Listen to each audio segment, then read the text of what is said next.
Muy bien. Un examen rápido de madurez.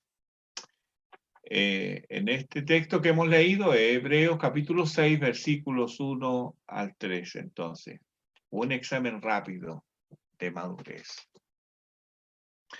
Hace más de 30 años atrás regresábamos a casa con mi esposa en una noche estrellada, una noche muy linda. Y yo me detuve a contemplar la luna llena mientras iba caminando a casa. Esta, hermano, la luna era hermosa. Y también me maravilló un círculo que la rodeaba. Estaba la luna y todo un círculo rodeando la luna. Yo no lo había visto antes, se lo comenté a mi esposa, no me había dado cuenta de esto. Y, y ella miró hacia la luna y dijo, no tiene ningún círculo. Entonces, ¿cómo no? Mira el círculo que tiene, se ve claramente. No le dijo, no me dijo, no tiene ningún círculo la luna. Y yo me quedé pensando, bueno, estoy viendo mal entonces, o ella está viendo mal, o yo. Pero me acordé que todas las mañanas cuando yo iba al paradero de micro a tomar locomoción a mi trabajo, eh, hasta que me daba cuenta, ¿recuerdan las micros amarillas que tenían ese cartel con letras? Hasta que me daba cuenta cuál era la que venía, ya se me había pasado. Entonces ahí concluí yo, yo estoy viendo mal, voy a ir al oftalmólogo. Recién ahí. Fui al oftalmólogo y él, después de unos exámenes rápidos, así me dijo, no, dijo, usted tiene que usar lentes para siempre. Digo, ¿cómo, doctor? Si yo veo bien. No, digo, usted es miope. Usted tiene miopía y su miopía es distinta de un ojo a otro. Pero por eso usted debe usar lentes todo el día. Bueno, un examen rápido fue lo que a mí me sacó del error, puesto que yo pensaba que veía bien. Y ocuparme del tema como debía impidió que la miopía avanzara a tal punto que ya después sería imposible ver bien, porque la miopía va avanzando. Un examen rápido, entonces, fue lo que me ayudó. Respecto de los exámenes, pareciera ser que no nos gustan, sea del tipo que sea. Si recuerdan su época de estudiante, ¿quién está así? ¡Oh, qué bueno, hay examen hoy día! Nadie quería examen, ¿no? Y incluso he oído a personas decir que no quieren ir al médico. Y uno le pregunta, ¿y por qué no quiere ir? No, quizás qué enfermedad me va a encontrar. No quiere. Y hay otros que se saben enfermos, pero no quieren saber la gravedad de su enfermedad. Quieren vivir en la ignorancia, no quieren saber. Y esto que es posible encontrar a nuestro alrededor es más común de lo que quisiéramos al interior de las congregaciones respecto de la vida y la salud espiritual. Se acentúa esta condición porque no queremos ofender y la gente se ofende con facilidad. No queremos inquietar y la gente quiere estar en paz. No queremos incomodar y la gente quiere permanecer cómoda. Pero, hermano, debemos preguntarnos, ¿estos sentimientos tan populares están en consonancia, concuerdan en torno a la voluntad de Dios manifestada en su palabra? ¿Desde cuándo la premisa es ignora y abandona la verdad? Hoy la tentación es, especialmente para pastores y predicadores, la tentación es de conformarse a este siglo, en el sentido de caer y habituarse a lo que el apóstol Pablo denuncia en 2 Corintios capítulo 4, versículo 2. Él dice, renunciamos, él mismo se pone, renunciamos a lo oculto y vergonzoso, no andando con astucia ni adulterando la palabra de Dios. pues el propósito que hay detrás de esto es sacar un provecho ilícito de la proclamación de la misma, como lo dice el mismo Pablo en el capítulo 2, versículo 17 de 2 a los Corintios. Pues no somos como muchos, dice Pablo, que medran falsificando la palabra de Dios, sino que con sinceridad, como de parte de Dios y delante de Dios, hablamos en Cristo. La Nueva Traducción Viviente dice aquí, ya ven, no somos como tantos charlatanes que predican para provecho personal. Nosotros predicamos la palabra de Dios con sinceridad y con la autoridad de Cristo, sabiendo que Dios nos observa. Esta situación que observamos hoy no es algo nuevo. Lo vemos también en Jeremías 6:14, porque Jeremías denuncia y curan la herida de mi pueblo con liviandad, diciendo paz, paz, y no hay paz. Es como lo dice Isaías en el capítulo 57, versículo 21. No hay paz, dijo mi Dios, para los impíos, aunque 1000 hombres se levanten a decir lo contrario. Dijimos en el sermón sobre Hebreos 5, versículos 11 al 14, ese sermón sobre la madurez, que si no lo ha oído, le invito a que lo escuche. Ahí dijimos que aquí en Hebreos hallamos consuelo, pero mediante la paradoja de ser inquietados. Es como un intruso indeseable al que debemos oír, aunque no queramos. Debemos oír la verdad, porque es la verdad la que nos libera y nos transforma. Y ahora, hoy día, y en el sermón del próximo domingo, seremos inquietados. Pero será necesario para que nuestro consuelo y descanso estén firmemente arraigados en la palabra de Cristo y no en nuestra fecunda imaginación. Vamos entonces a nuestro texto de Hebreos capítulo 6 y vamos al versículo 1.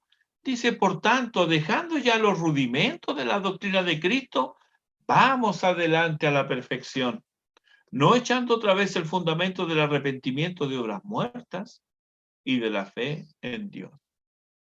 El autor sagrado, consciente de haber dejado en shock por su declaración anterior, ¿cierto? Si usted lo lee ahí los versículos 11 al 14 del capítulo 5, no creo que a quienes le dirigió el apóstol esta epístola hayan quedado muy contentos al leer esto. Deben haber quedado bastante preocupados. Pero él ahora se hermana con ellos. Él mismo se incluye en esa condición, en ese estado en el cual están ellos. Antes, él les ha llamado la atención por su negligencia en avanzar. Fue que él dijo, por esto, por esto y por esto. Leamos, por ejemplo, el capítulo 5, versículo 12 de Hebreos. Dice, porque debiendo ser ya maestros, después de tanto tiempo, tenéis necesidad de que se os vuelva a enseñar cuáles son los primeros rudimentos de las palabras de Dios, y habéis llegado a ser tales que tenéis necesidad de leche y no de alimento sólido. Ahora, en vez de volver, como les había dicho, a los rudimentos primeros, lo que confirmaría el estado infantil de sus oyentes, el autor les insiste en avanzar, a ir más allá de estas verdades. Vamos adelante a la perfección. No quiere decir con esto que la enseñanza recibida sea imperfecta, sino que ellos no debían permanecer en la inmadurez como creyentes. Dice él, no echando otra vez el fundamento. Es decir, no que tengan que rechazar lo recibido como impropio o equivocado, no que tengan que abandonar dicha enseñanza, sino que no deben permanecer estancados en ellos, puesto que el fundamento es una construcción el fundamento en una construcción es el cimiento. Se pone una vez en consideración de la edificación que se quiere levantar, pero una vez que se pone el fundamento, se procede a edificar encima, ¿verdad? No se vuelve a poner el fundamento. Mi casa la transformé con la ampliación que en su obra gruesa hice con mis hijos. Saqué a la cocina, el patio, hice otro dormitorio, hice otro baño y también me hice un estudio. Y todo esto en material sólido. Hicimos las excavaciones, llenamos los cimientos, dejamos parados los pilares para rellenar luego que levantemos las paredes. Después llenamos los pilares y las cadenas y al tiempo finalmente se terminó la construcción. Terminó. Y vino el terremoto del 27 de febrero del 2010. Yo estaba acostado y permanecí así mientras la casa se zarandeaba como un barquito en alta mar. No sé si alguno de ustedes recuerdan ese día. ¿Saben en qué pensaba yo? Yo pensaba ahí acostado. ¿Aguantará la casa? ¿Aguantará mi ampliación? Yo escuchaba de otros que pedían misericordia. No, yo estaba preocupado si iba a aguantar mi ampliación. Cuando terminó el movimiento brusco, me levanté y comencé a revisar con una linterna cada uno de los pilares. Empecé a revisar las cadenas, las paredes. Todo estaba bien, incluida mi ampliación. ¿Mis cimientos? No los vi, no tengo idea. Porque los cimientos no se ven, no están a la vista. Pero todo indica que está bien. ¿Por qué? Porque la casa resistió. Bueno, ahí también aproveché y le di gracias a Dios por mi abuelo que me enseñó a construir bien. Los cimientos no se ven, pero ahí están. Ahí están. Los rudimentos de la doctrina de Cristo son el fundamento, son los cimientos. ¿Cuál es entonces el fundamento? Las enseñanzas elementales de la doctrina cristiana. Ellas te permitirán permanecer en los terremotos de la vida. Porque en la vida somos zarandeados. Sí, somos zarandeados. Por algo está escrito, con él estaré yo en la angustia. Nunca nos ha prometido una vida de quietud y de calma, no. Lo que sí Él nos ha dicho, voy a estar contigo, no te dejaré ni te desampararé. Eso sí lo dijo mi Señor. El autor sagrado ahora aquí en nuestro texto enumera ahora lo que considera son los rudimentos, doctrinas sobre las que no volverá, pues es materia pasada y sabida, como en el colegio. Él les urge a avanzar. Avancemos, dice, vamos adelante hacia una comprensión adulta.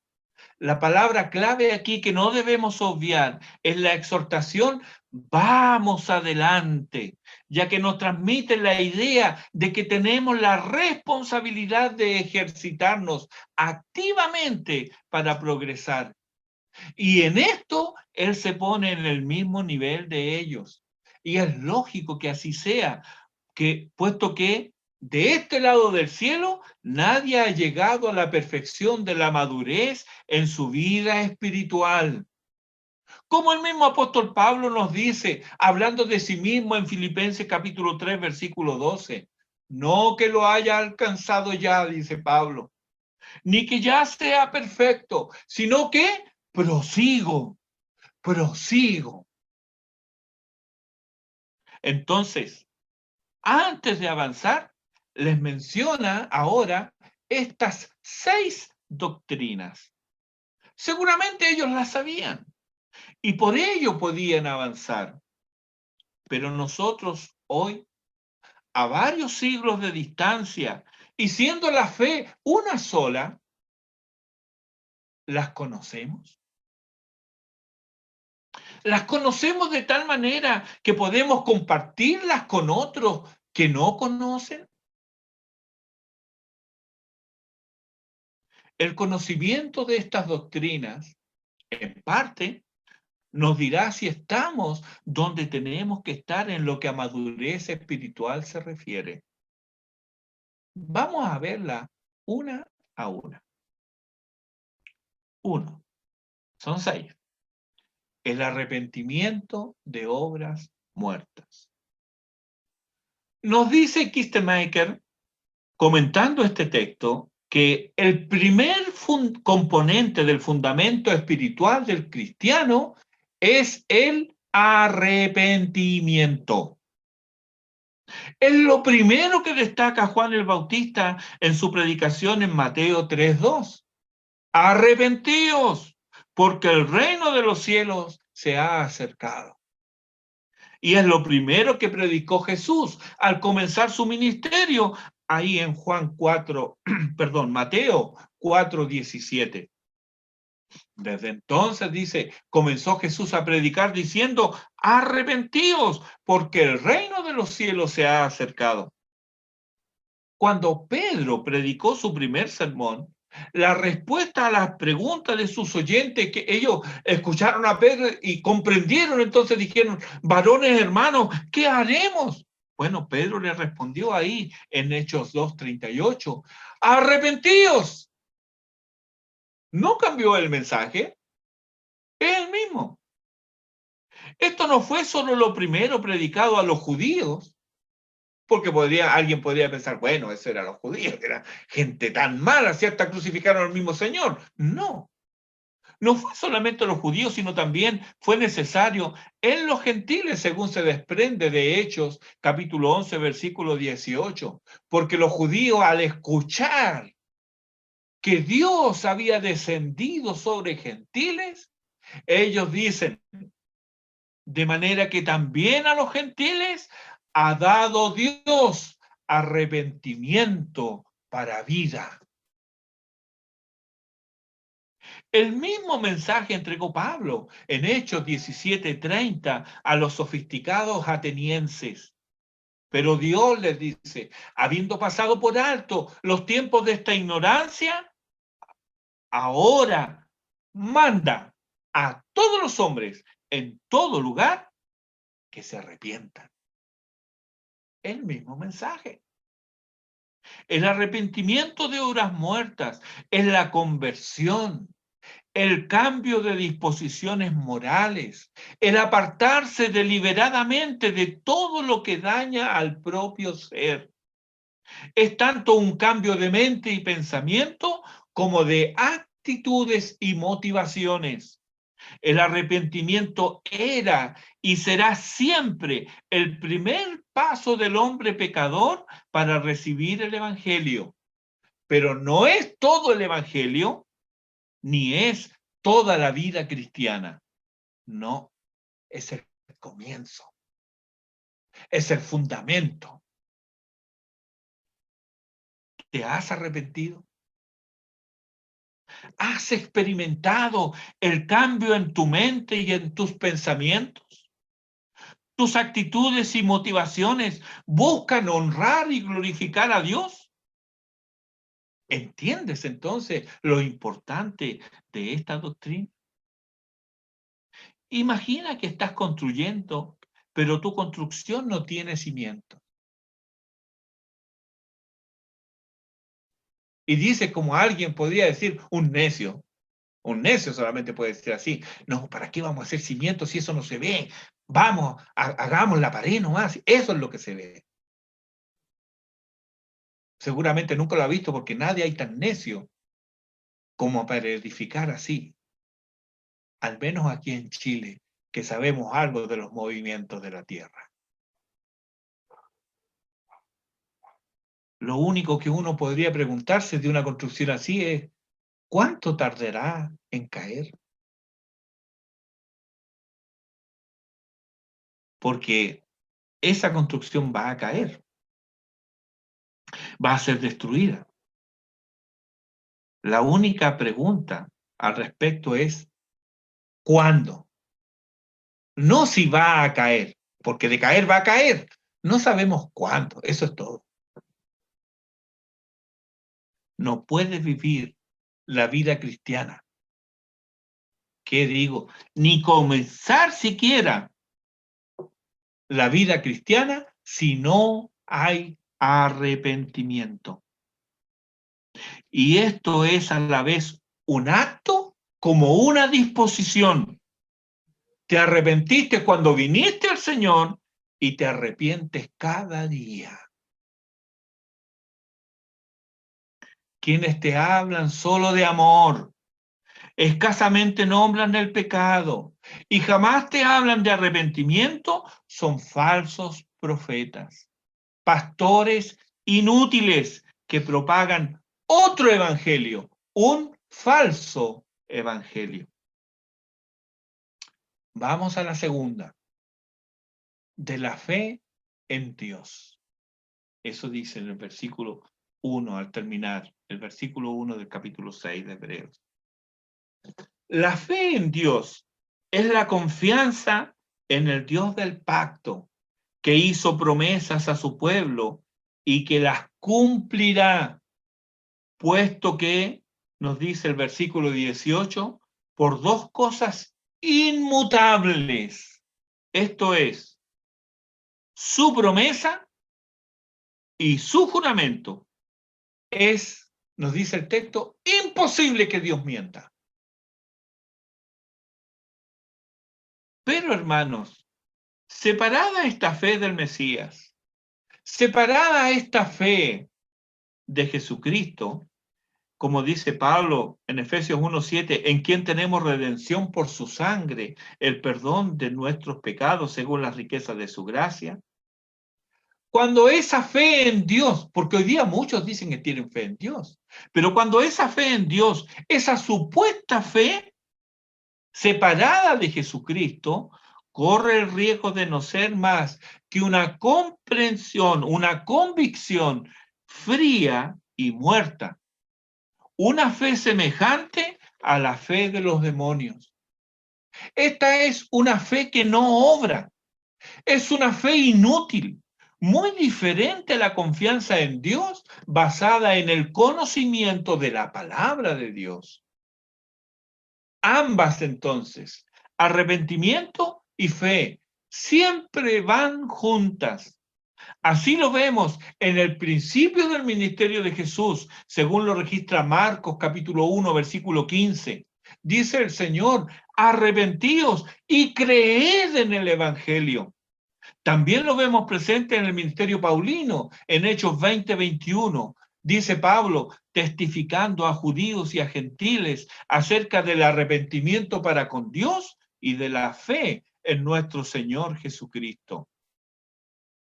¿Esto ha sido el principio de tu vida cristiana? Nota que no te pregunto si fuiste impactado. No te pregunto si lloraste mucho o poco. No te pregunto si tu oración fue respondida, tampoco si tu vida fue cambiada.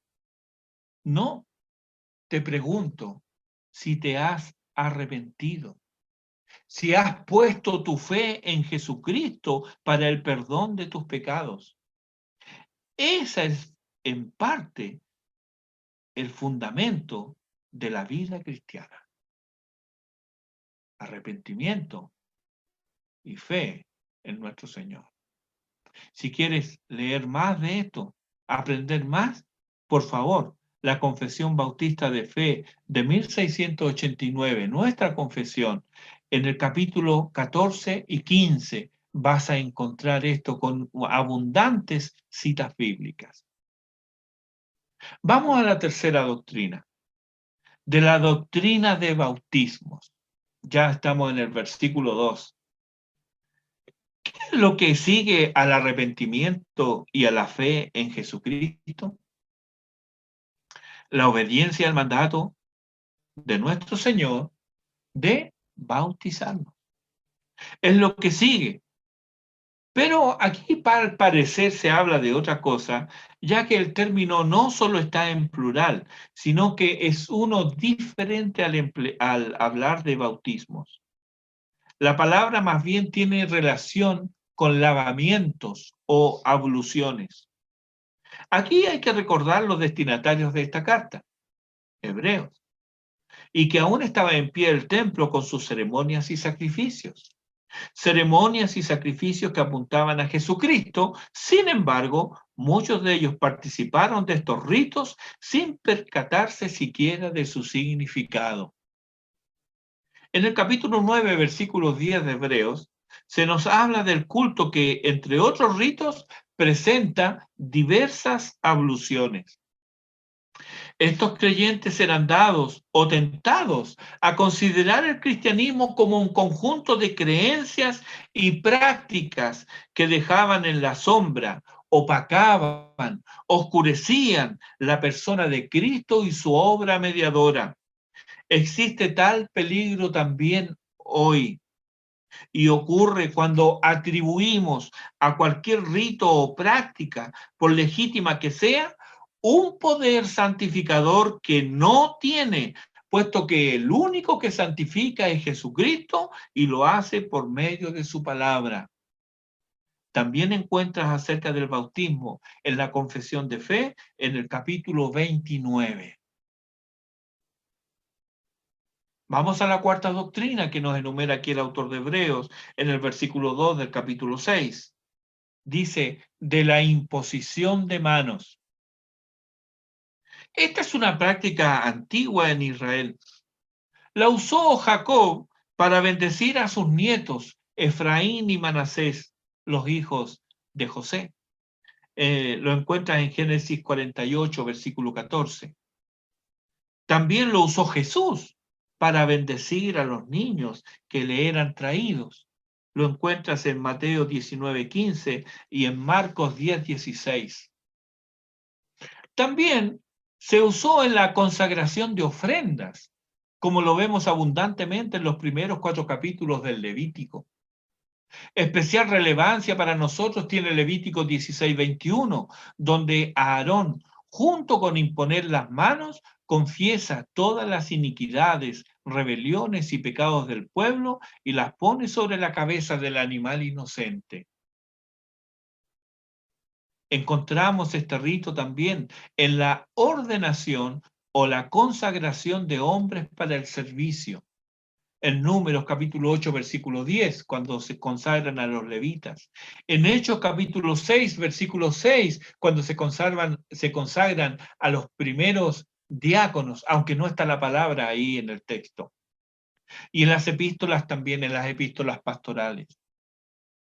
También puede encontrar información adicional en nuestra confesión de fe en el capítulo 26, en el artículo 9, respecto de la ordenación y la consagración de hombres mediante la imposición de manos. Por último, la imposición de manos está presente en la sanidad de los enfermos. Marcos capítulo 6, versículo 5. Y Lucas capítulo 13, versículo 13, nos presenta al Señor haciendo esto. Y en Hechos 28, 8, tenemos a Pablo imponiendo las manos a un enfermo. En todos estos casos hay sanidad, y tal vez por lo mismo, y porque el hombre es dado a fabricar ídolos, los evangelios registran ocasiones en las cuales las personas le pidieron a Jesús que imponga las manos y Jesús hizo caso omiso, no accedió a la petición. Hay la tendencia de atribuir poder a los ritos, como es el caso del sacramentalismo romano, y no pocas prácticas en el mundo evangélico actual. Por ejemplo, hoy se duda si solo se ora por el enfermo y se insiste en que se deben imponer las manos. ¿Por qué? Porque Jesús lo hizo así, se responde. Ya hemos visto las dos ocasiones que registran esto. Y curiosamente, nadie le pide esto a Jesús. Cuando Jesús impone las manos, no fue porque alguien se lo pidió. No lo registra el texto. El texto dice que solamente Jesús lo hizo. No como respuesta a una petición. Pero hay otras ocasiones en que la gente pide esto. Veamos, está registrado 4 veces en los evangelios, pero realmente son solo 3 casos.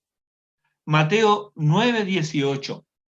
Ahí es Jairo que ruega por su hija muerta. El mismo caso lo encuentra registrado en Marcos 5:23. Pon las manos sobre mi hija para que viva. Podemos imaginarnos a este padre. Quería que Jesús pusiera sus manos. Jesús no accedió. ¿Hizo Jesús lo que se le pidió? ¿Impuso las manos? No. Tanto Mateo 9:25 como Marcos 5:41 dicen respectivamente, la tomó de la mano y tomando la mano.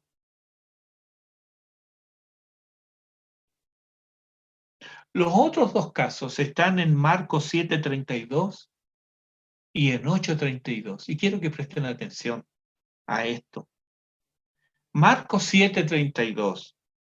Y le trajeron un sordo y tartamudo, y le rogaron que le pusiera la mano encima. ¿Qué hizo Jesús? Versículos 33 y 34.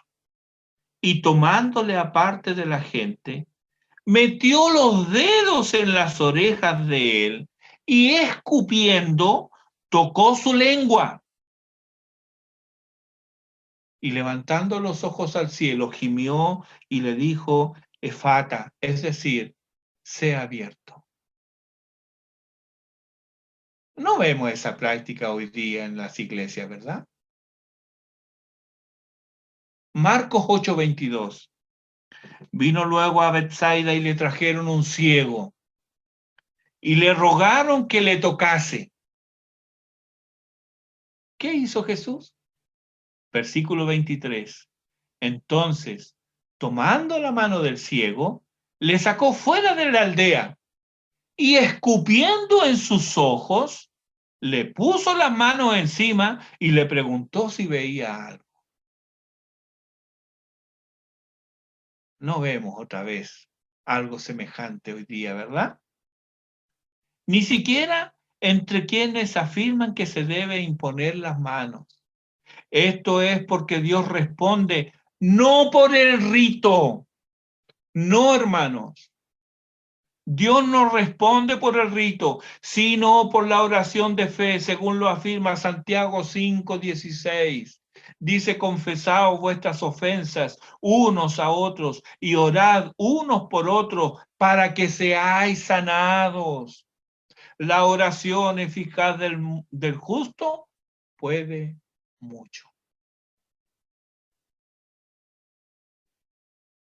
Quinta doctrina de la resurrección de los muertos.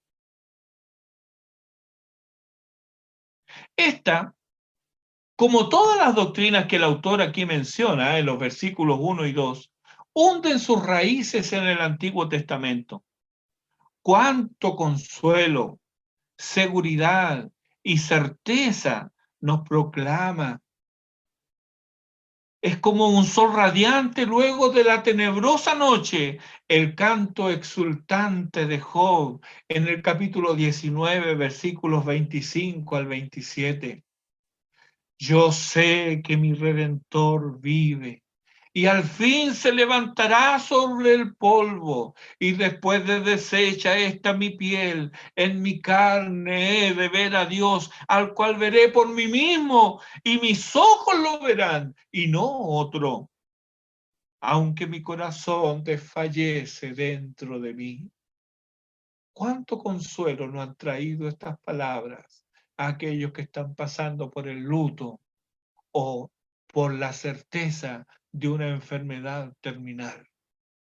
Yo sé que mi Redentor vive y yo sé que yo lo voy a ver. Aunque se deshaga mi cuerpo, yo con mis ojos voy a ver a Dios. La esperanza, la creencia, la certeza en la resurrección. Notas similares encontramos en el Salmo 49, versículo 15, Salmo 71, versículo 20, Oseas capítulo 6, versículo 2, Oseas capítulo 13, versículo 14, Isaías capítulo 26, versículo 19, Ezequiel capítulo 37, versículo 10 y Daniel capítulo 12, versículo 2. La doctrina de la resurrección era conocida por el pueblo en general en días de Jesús y los apóstoles, aunque los saduceos, que eran los encargados del templo y del culto divino, no creían en esta doctrina. Jesús reclamó esta doctrina para sí cuando dijo en Juan 11:25, yo soy la resurrección y la vida. Y los apóstoles hicieron de esta doctrina el fundamento de su proclamación del Evangelio, según lo podemos comprobar abundantemente en el libro de los Hechos. Lean los Hechos. Vean las declaraciones de los apóstoles y cómo ellos los ponen como un centro, como un fundamento de su predicación, la creencia en la resurrección de los muertos. Creo en la resurrección del cuerpo, confesamos en el credo. Y hallamos también esta doctrina en la Confesión de Fe de 1689, en el capítulo 31. Al tercer día resucitó de entre los muertos, confesamos en el credo. En total concordancia con la enseñanza paulina en 1 Corintios capítulo 15, versículo 4, donde dice, y que fue sepultado y que resucitó al tercer día conforme a las Escrituras.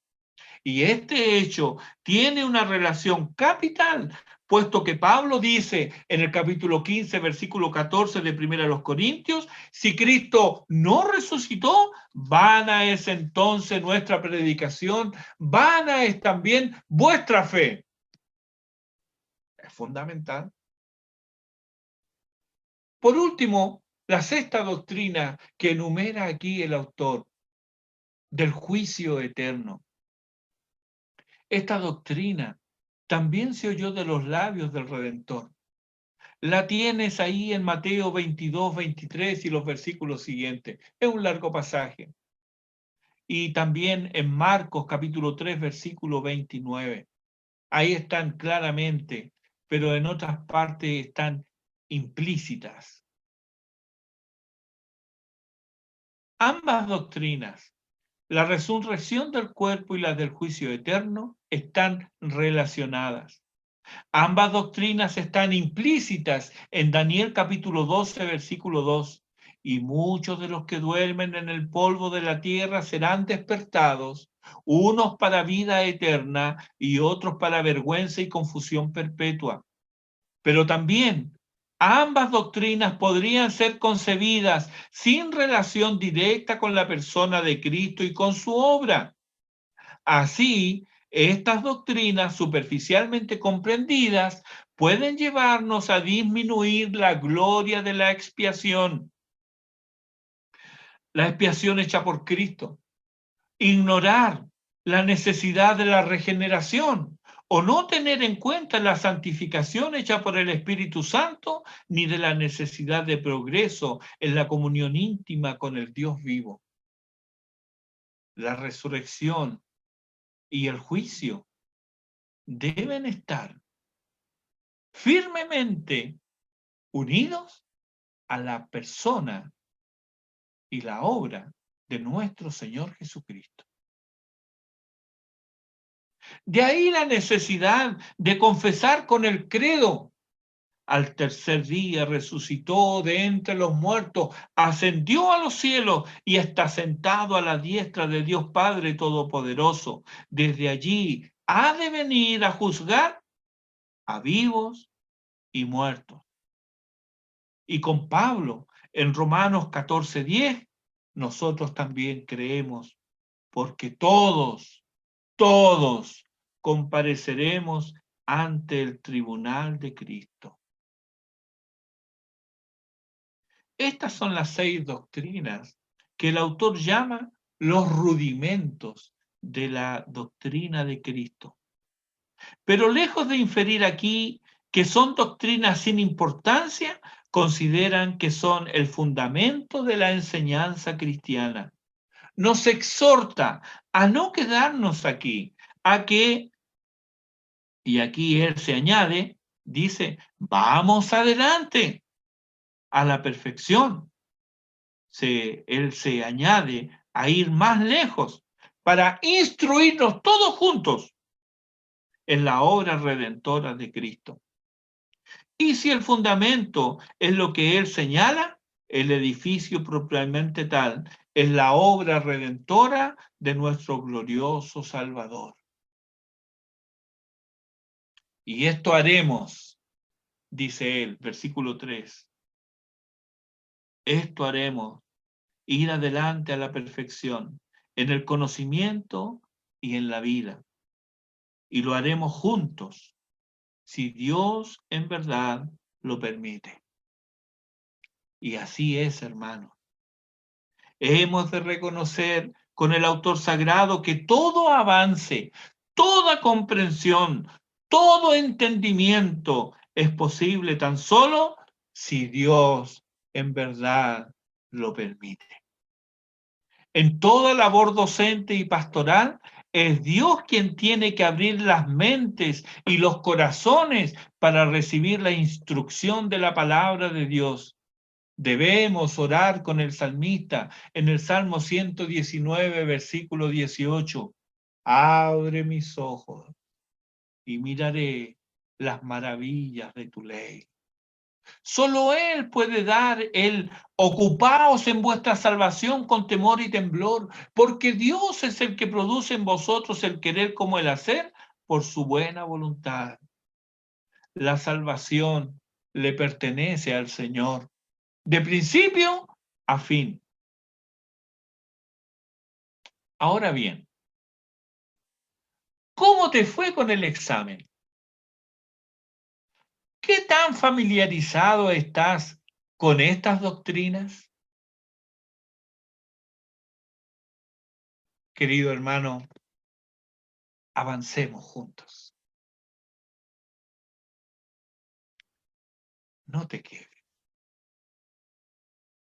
Pero no podrás avanzar si desconoces lo elemental.